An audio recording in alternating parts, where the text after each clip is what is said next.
നമ്മുടെ മക്കൾ സ്കൂളിലേക്ക് വരുന്നത് തിരിച്ചു തിരിച്ചു പോകുന്നത് പോകുന്നത്. അതെങ്ങനെയാണെന്നുള്ളത് നമ്മൾ മനസ്സിലാക്കണം എന്നുള്ളത്. അവരുടെ ഫ്രണ്ട്സ് ആരൊക്കെയാണെന്നുള്ളത് നമ്മൾ തിരിച്ചറിയണം എന്നുള്ളത്. ഇത് പറയാനുള്ള കാരണം നമ്മൾ സ്കൂളിലേക്ക് പോണ സമയത്ത് നിരന്തരം കാണുന്ന ചില കാഴ്ചകളുണ്ട്.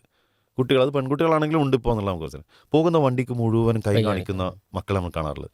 ആരാണ് വരുന്നതെന്നോ എന്താണ്? എവിടേക്കാണ് പോകുന്നതെന്നോ ഒരു ഇതുമില്ല. സ്ഥിരമായിട്ട് ഒരു സ്കൂൾ വാഹനമോ അല്ലെങ്കിൽ വരാനും തിരിച്ചു പോകാനൊക്കെ ഉള്ള സൗകര്യമുണ്ടെങ്കിൽ അത് ഏർപ്പെടുത്തി കൊടുക്കാം. അതല്ലെങ്കിൽ അപരിചിതരായ ആളുകളായിട്ട് ഒരിക്കലും ഈ യാത്രകൾ ചെയ്യാതിരിക്കുക എന്നുള്ളതാണ് ഏറ്റവും ചെറിയ. ഇത് പറയാനുള്ള കാരണം എന്താ അറിയോ? ഇതേ ഇപ്പോൾ മുമ്പ് ഞാൻ പറഞ്ഞിട്ടുണ്ടോ എനിക്കറിയില്ല. ഇതേപോലെ ഒരു പ്രോഗ്രാമിന് വേണ്ടി പോയ സമയത്ത് അവിടെ എനിക്ക് തൊട്ട് മുന്നേ ക്ലാസ് എടുത്ത ആൾ പറയുന്നത്, ഒരു കുട്ടി ലഹരിക്ക് അടിമപ്പെടാൻ കാരണമായി തീർന്ന ഒരു കഥ, അവിടെ കഥയല്ല, ഒരു ചരിത്രം, ഒരു സംഭവം അതെ. അദ്ദേഹം ഷെയർ ചെയ്യണം. ഒരു ഹൈസ്കൂളിൽ പഠിക്കുന്ന കുട്ടി, അവൻ പിന്നെ സ്കൂൾ വിട്ട് വരുന്ന സമയത്ത് ഒരാൾ വാഹനമായിട്ട് അവിടെ ചെല്ലുന്നു. എന്നിട്ട് ആ കുട്ടിയെ വിളിക്കുന്നു. എടാ എനിക്കെന്നെ മനസ്സിലായില്ലേ? ആ, പിന്നെ നിൻ്റെ ഫാദറിൻ്റെ പിന്നെ ഫ്രണ്ടാണ് ഞാൻ, ഉം. പിന്നെ ഈ ഇന്നാളെ മോനല്ല എന്ന് പറഞ്ഞിട്ട് ഭയങ്കര. അപ്പോൾ കുട്ടി ഞാൻ അങ്ങോട്ടാ പോകണം, ഈ കയറിക്കോ എന്ന് പറഞ്ഞു. അങ്ങനെ വാഹനത്തിൽ കയറുന്നു. കാറിൽ കയറിയിട്ടാണ് പോകുന്നത്. കാറിൻ്റെ മുൻ സീറ്റിൽ തന്നെ അവനെ ഇരുത്തി. ഇവൻ ഇറങ്ങാൻ എത്തുന്ന സ്ഥലത്തെത്തുമ്പോൾ എന്ത് ചെയ്യുന്ന പറയും? അവനിരിക്കുന്ന സീറ്റിൻ്റെ അടിയിൽ നിന്നും ഒരു 500 രൂപ ഉം. കിട്ടുകയാണ്. അപ്പോൾ ഇദ്ദേഹം ഇത് കാണും. ഇതൊക്കെ ബോധപൂർവ്വം ചെയ്യുന്നു. ഓൾറെഡി പ്ലാൻ ചെയ്തിട്ടാണ് ഇദ്ദേഹം പോണത്. ഇവൻ കാറിൽ നിന്ന് ഇറങ്ങി പോകുന്ന നേരത്ത് ഇദ്ദേഹം എടാ വാടാ മോനെ, എൻ്റെ അല്ല പൈസ, അത് എടുത്തോ. അപ്പോൾ പറയേ എൻ്റെ അടുത്ത് പൈസ 500 രൂപയോ? ഇതെൻ്റെ അടുത്ത് ഈ കാശൊന്നും ഇല്ലല്ലോ. പറയേ എൻ്റെ വണ്ടിയിൽ ആരും ഇതുവരെ വേറെ കയറിയിട്ടില്ല, അത് നിൻ്റെ പൈസേൻ്റെ ആവും, ചിലപ്പോൾ നീ അറിയാതൊക്കെ ആയിരിക്കും.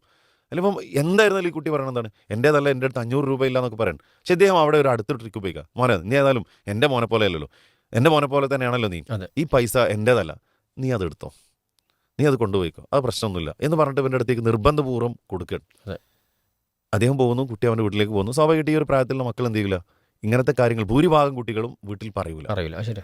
ഭൂരിഭാഗം കുട്ടികളും പറയില്ല. വളരെ കുറഞ്ഞ കുട്ടികൾ പറയുള്ളൂ. പറയുകയാണെങ്കിൽ അവിടെ രക്ഷിതാക്കളുടെ ഭാഗത്തു നിന്നുള്ള ചില സപ്പോർട്ടുകൾ ആ കുട്ടിക്ക് ലഭിക്കുന്നത്. പക്ഷേ ഭൂരിഭാഗം കുട്ടികളും പറയില്ല. ഈ കുട്ടി പറഞ്ഞില്ല. പിറ്റേ ദിവസം സ്കൂളിൽ വിട്ടപ്പോൾ ഇതേ ആൾ ഇതേ വാഹനമായിട്ട് അവനെ കാത്തിരിക്കണം. അവനെ വിളിക്കുന്നു, എന്നിട്ട് പറയണം, വണ്ടിയിൽ കയറ്റുന്നു. അദ്ദേഹം പറഞ്ഞ കാര്യം തരുമോ? ഇന്നലെ നിനക്ക് തന്ന ഒരു 500 രൂപയല്ലേ, അത് ഞാൻ മറന്നു പോയതാണ്, അത് വണ്ടിയിൽ നീ കയറുന്നതിന് മുമ്പ് വേറൊരാൾ കയറുന്നു, അവൻ്റെയാണ്, ആ പൈസ ഉം. എവിടെ തിരിച്ചു കൊടുക്കണം. തിരിച്ചരണം. കുട്ടികളുടെ ടെൻഡൻസിയും മനസ്സും വെച്ചിട്ട് ആ കിട്ടിയ പൈസയിൽ നിന്നും ഭൂരിഭാഗം പൈസ എന്ത് ചെയ്തിട്ടുണ്ടാവും, അല്ലെങ്കിൽ ആ പൈസയിൽ നിന്ന് ഒരല്പമെങ്കിലും ചിലവഴിച്ചിട്ടുണ്ടാവും. ചിലവഴിച്ചിട്ടുണ്ടാവും. തിരിച്ച് ചോദിക്കുമ്പോൾ അവർ ഹെൽപ്ലെസ് ആണ്, അതെ. നിസ്സഹായ അവസ്ഥയിലാണ് ഉണ്ടാവുക. അപ്പോൾ കുട്ടി തൻ്റെ കൂട്ടുകാർക്ക് വേണ്ടി ആ ദിവസം നല്ല സാധനങ്ങൾ വാങ്ങിച്ചു കൊടുത്തിട്ടുണ്ട്. ഉച്ചയ്ക്ക് ലഞ്ച് ബ്രേക്കിൻ്റെ സമയത്ത് ഒരുപാട് സാധനങ്ങൾ, ഏകദേശം 10-200 രൂപയിലധികം അവൻ ചിലവഴിച്ചിട്ടുണ്ട്. ഇപ്പോൾ ഇവൻ്റെ ആ ഒരു നിസ്സഹായ അവസ്ഥ ഇയാൾ പ്രതീക്ഷിക്കുന്നതാണ്. അപ്പോൾ ഇതേ പറഞ്ഞത് അതൊന്നും പറ്റില്ല, എനിക്ക് 500 രൂപ, ഞാൻ എന്താ ചെയ്യുക, അതില്ലാതെ തരാൻ പറ്റില്ല. ഇവനെ വണ്ടിയിൽ കയറിയിട്ട് ഇപ്പം വിയർത്ത് കുളിക്കുമ്പോൾ, ശരി ഇനി സാരില്ല, നീ എൻ്റെ മോനെ പോലെ തന്നെയാണല്ലോ, നീ ഒരു കാര്യം ചെയ്യണം, ഞാൻ നിനക്കൊരു സാധനം തരാം, നീ അത് ഉപയോഗിക്കണം, നിൻ്റെ കൂട്ടുകാർക്ക് കൊടുത്തോ, നീ അത് ഉപയോഗിക്കരുത് കേട്ടോ, നിൻ്റെ കൂട്ടുകാർക്ക് കൊടുത്തോ, മിഠായിയാണ്,